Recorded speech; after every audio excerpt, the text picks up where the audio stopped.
Hello everyone! Take the front area of the face and the hair, take a section of it out and then keep it at the back. Pin it up as such. Do the same on the other side as well. Keep it aside and then pin it into place. After you are done with this, taking the front portion of the hair only, take a comb and then pull it through it. Make multiple vertical cuts in your comb as such. After you are done with this, you may slightly begin to make diagonal cuts as well. Take the hair straightener and then puff it up outwards. Arrange the hair as such and then make the sides frame the face. Now as for the hair, the portions that you have clipped up, let the clips down now.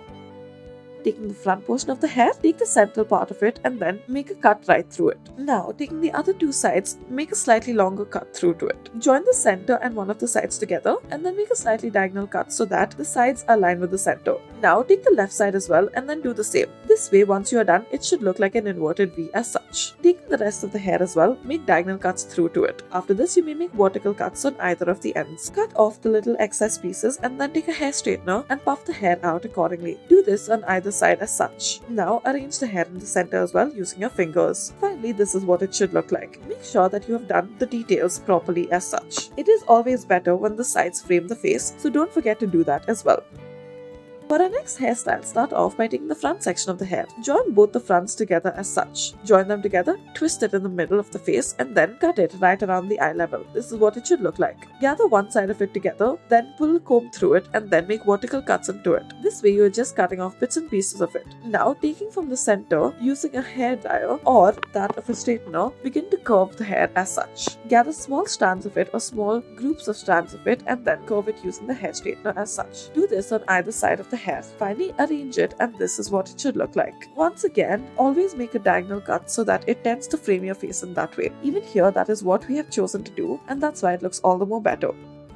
For our next hairdo, start off by letting the hair down in the front. Pull a comb through it. Put a comb through the front and the back as such. After you have done this, twist the hair accordingly. Twist it 2 times. Now, with the remaining hair that is left over, cut off the excess as such. After you are done cutting the hair, you should be left with an inverted V shape. Taking the center, make multiple slits in it as such. Do the same on either side of it. Finally, this is what it should look like. Take the center portion of it and then, using a hair straightener, puff it out just a little bit. Do the same with the other strands of hair as well. Once you reach the side, you may also do the same. Use the hair straightener to set it in its place. Bend it slightly front and forward and in this way it'll frame the face. Do this on either side. When you make bangs, it is always better to use a straightener as this makes it look all the more better overall.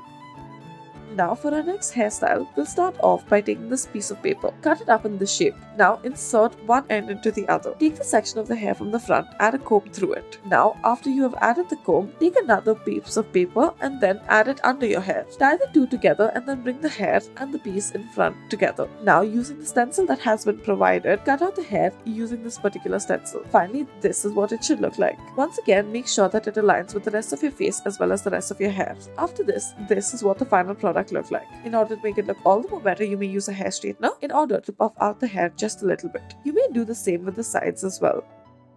Next, start off by taking one portion of the hair that has been divided from the other. Taking this portion of the hair, switch it onto the other side. Clip it up in place. Now continue to do this. Take some sections from the back and then take some sections from the side as well. Taking your first section from the back, pin it up. Then leave the rest of the hair down in the center as such so that it is unnoticeable. Cut off the bottom portion of the hair where it meets the eyeline as such. After you are done with this, pull the hairbrush or the comb middle way through and then using the hair straightener, puff out the hair as such. Spread it out as well and then group it within the hair. Finally, this is what the final look should look like. Leave the hair to make it look all the more better. Arrange the hair as you please. And once again, always use a hair straightener or a round brush in order to make it attain its shape. Thank you for watching.